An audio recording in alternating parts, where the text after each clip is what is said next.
guys? This is going to be a little bit of a ramble, a little bit of an update, and a little bit of a thank you. First of all, I want to say thank you to all my new subscribers again. I know I've gotten a ton. I think I've almost doubled how many subscribers I had in the past 2 weeks just from this giveaway. Henry over at Diggs Fossils and Knives. If you guys don't know about that giveaway, which most of you probably do, go over to his channel. I'll put a link in the description.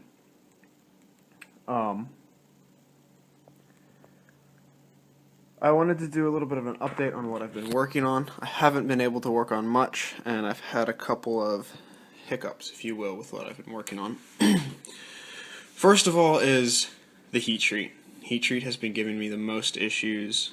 I've been working with trying to do a kitchen knife, and it's been a royal pain in the ass. I would get the knife, the grinds would be perfect, heat treat it, and it warps. And I tried different ways to straighten it out. I even tried annealing it, normalizing it, making sure I didn't overheat the steel while grinding it, and it still warped. And in one case I tried to fix the warp right after I heat treated it and cracked the blade. So heat treating has been a pain in the butt. It always has been for me. You get stuff like this where you think it's relatively straight, but it's actually twisted. I don't know if you can see that. It's very much a pain. I see why people do either air quenching or instead of oil. There you go, you can see the twist really good right there. Or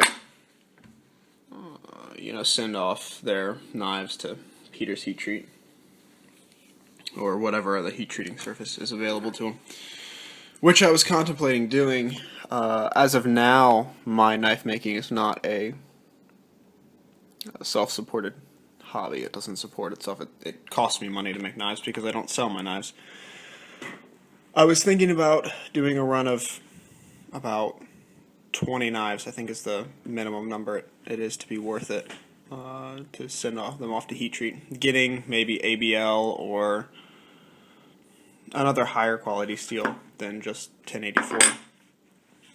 And getting them professionally heat treated and actually selling these knives.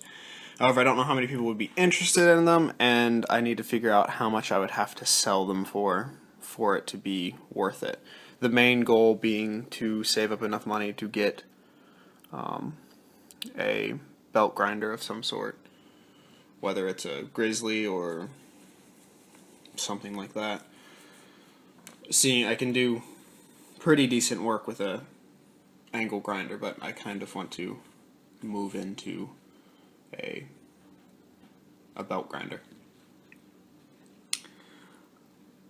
That being said, I would like to know who would actually be interested in buying some of my work. I kind of want to know a response, because if I get a bunch out there and I go through all the steps and I spend all the money and no one buys it, I'm kind of screwed myself there. I was thinking about doing a run of only Kiridashis, being about this size, some bigger, some smaller. There would be some similar to each other. Each one would be unique in and of itself, though. No water jet or anything like that. It would be all hand ground out. Not small ones, but like I said, about this size.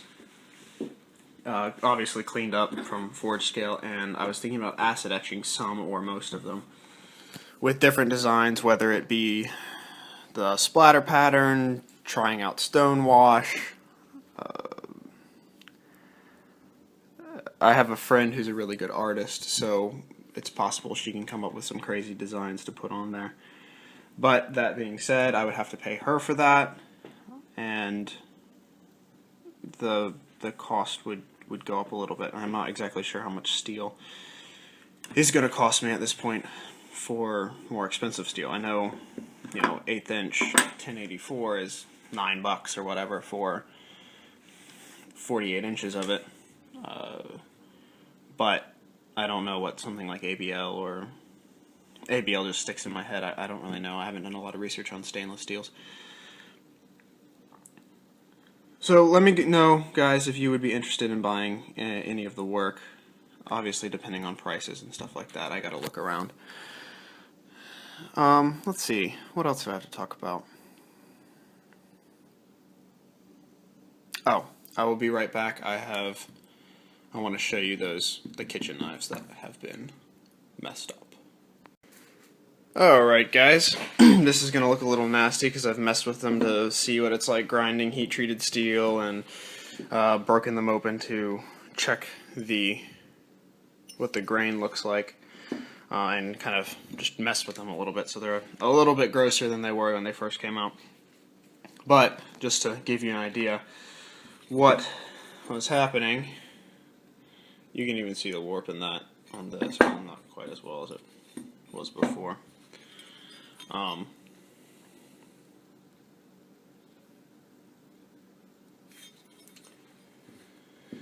So with this one, this was a oh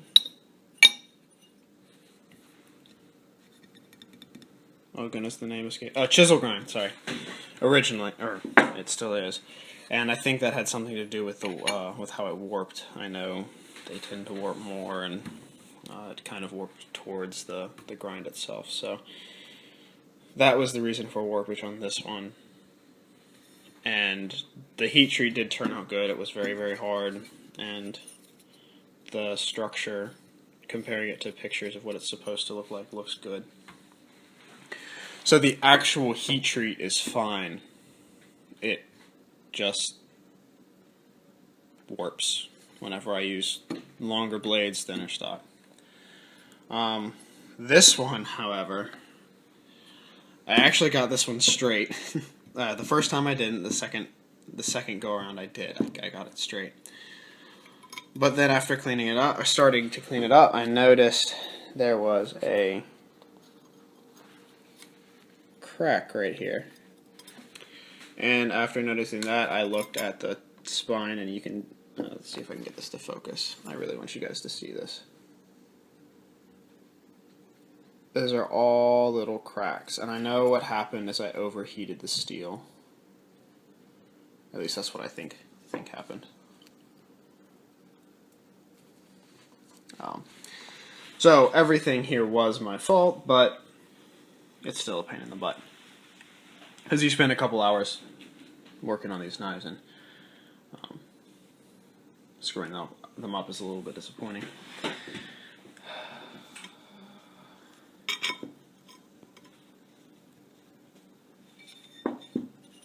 That being said, what I'm going to try today is grinding out the profile of a kitchen knife, heat treating it, and then grinding the bevels. I am going to do a chisel grind with this because originally I kind of wanted the not a Japanese style, but similar, of the single chisel grind. I think I'm going to go with this shape again because I do really like this shape for a kitchen knife. I have some stabilized wood I was going to use for the handles,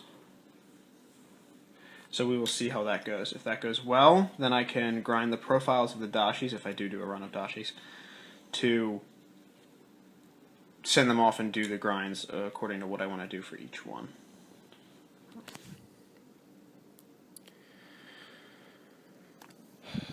So I'm sorry I haven't been able to get videos out very much. I'm very busy, and I tend to like to work on knives when I have the free time and not make videos about what I've already done. So forgive me for that. I will try to do videos as much as I can. And once again, thank you for all my new subs, and I hope you guys can learn some stuff along with me and enjoy what you see.